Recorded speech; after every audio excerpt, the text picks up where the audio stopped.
ప్రియమైన దేవుని పిల్లలారా, ప్రభువైన యేసుక్రీస్తు వారి పేరట మీ అందరికీ వందనాలు. ప్రభు పేరట మీ అందరికీ శుభములు, దీవెనలు కలుగునుగాక. ఈ ఉదయకాలం పరిశుద్ధ గ్రంథము నుండి దేవుని వాక్యాన్ని చదువుకుందాము. నిర్గమాకాండము 23వ అధ్యాయము 25వ వచనాన్ని చదువుకుందాము. నీ దేవుడైన యెహోవాని సేవింపవలెను, అప్పుడు ఆయన నీ ఆహారమును నీ పానమును దీవించును. దేవుడు తన మాటలు మనందరి కొరకు దీవించునుగాక. ఆమేన్. ప్రియమైన దేవుని పిల్లలారా, ఇది ఎంత మంచి వాగ్దానం. దేవుణ్ణి సేవించడమే మహా ఆనందకరమైన విషయం. అలా సేవించినప్పుడు మనకు చెందిన వాటి మీద దేవుని దీవెన ఉండడం అనేది గొప్ప బాధ్యత. మనం దేవునికి సమర్పించుకున్నప్పుడు మనకున్న సామాన్యమైన విషయాలు కూడా దీవించబడతాయి. నీ ఆహారమును దీవించును అన్న వాగ్దానం మనకు ఇవ్వబడింది. ప్రభువారు ఒక రొట్టెని తీసుకుని దానిని దీవించాడు. ఆ దీవించబడిన రొట్టెనే మనం కూడా తీసుకుంటున్నాం. ప్రజలందరూ తాగి సంతోషపడుతున్న మత్తు కలిగించే ద్రాక్షారసం కంటే మనం తాగుతున్న మంచినీళ్ళు ఎంతో ఆశీర్వాదకరంగా ఉంటాయి. ఎందుకంటే మన పానీయాన్ని కూడా దీవిస్తానని దేవుడు వాగ్దానం చేశాడు కదా. ప్రభువారు నీళ్లను దీవించి ద్రాక్షారసంగా మార్చారు. అందుచేత మనం త్రాగే ప్రతి నీటి బొట్టు మీద దేవుని ఆశీర్వాదం ఉంటుంది.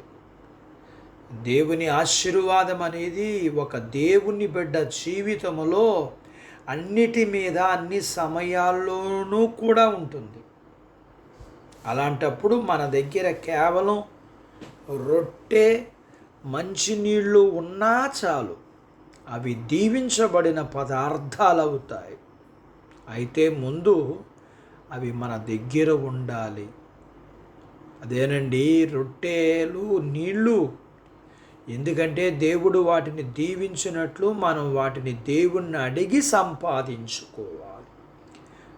నీ ఆహారము నీకు ఇవ్వబడుతుంది, నీ పానీయము నీకు నిశ్చయముగా ఇవ్వబడుతుంది. అలా అనేదే దేవుని వాగ్దానం. దేవుడు మన భోజనపు బల్ల దగ్గర కూర్చున్నాడు. మన ఆహార పానీయాలను దీవించమని ప్రార్థిద్దాం. ఎందుకంటే మనకి వాగ్దానం ఇవ్వబడింది. ప్రభువారు బల్లారాధన దగ్గరే కాదు, మన భోజనపు బల్ల దగ్గర కూడా ఆయన మనల్ని దీవిస్తారు అని. ఆయనను బాగా సేవించే వారిని ఆయన బాగా భోజనమును వడ్డిస్తాడు. ఈ భోజనపు బల్ల ఆశీర్వాదాలు మనకు దేవుని కృప వల్ల కలుగుతాయి. కానీ ఆయన ఏదో మనకు రుణబడి ఉండి దాన్ని తీర్చడానికి ఇచ్చేవి కావు. ఒక మాట అండి, ఆయన మన ఎడల విస్తారమైన కృప చూపిస్తున్నాడు. అందులో ఒక లేఖనం చెప్తుంది, నా కృప నీకు చాలు అని. మనందరికీ ఆయన యొక్క విస్తారమైన కృప కొరకు వందనాలు చెల్లించవలసిన వారమై ఉన్నాం. దేవుడు తన మాటలు మన కొరకు దీవించునుగాక. ఆమేన్. ప్రార్థించుకుందాం. నాతో పాటు ఏకీభవించండి. మమ్మల్ని మిక్కిలిగా ప్రేమించిన మా ప్రియా పరలోకపు తండ్రి, మీ పరిశుద్ధ నామమును బట్టి మీకు వందనాలు. ఈ ఉదయకాలం మీ పాదాల దగ్గర మీ లేఖనాన్ని నేర్చుకోవడానికి సహాయం చేశారు.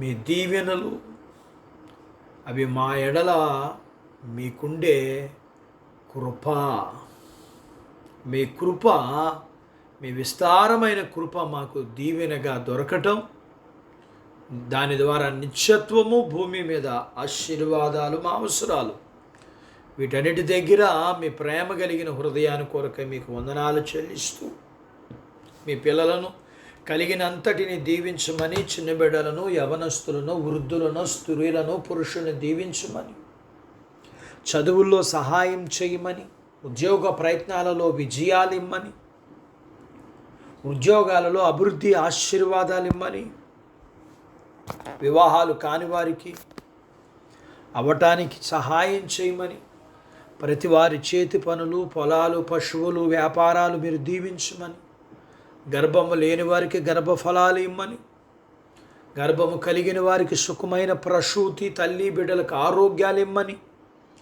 మీ పిల్లలను కలిగిన అంతటిని దీవించమని, వీరికున్న సమస్యలు, అవసరతలు, శత్రువులు, బలహీనతలు, రుణాలు, వీటన్నిటి నుంచి మీ పిల్లల్ని విడిపించి ఆశీర్వదించమని యేసు ప్రభు వారి పేరట స్తుతించి ప్రార్థించి అడిగినవన్నీ పొందుకొని ఉన్నాము తండ్రి.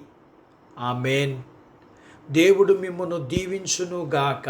ఆమెన్.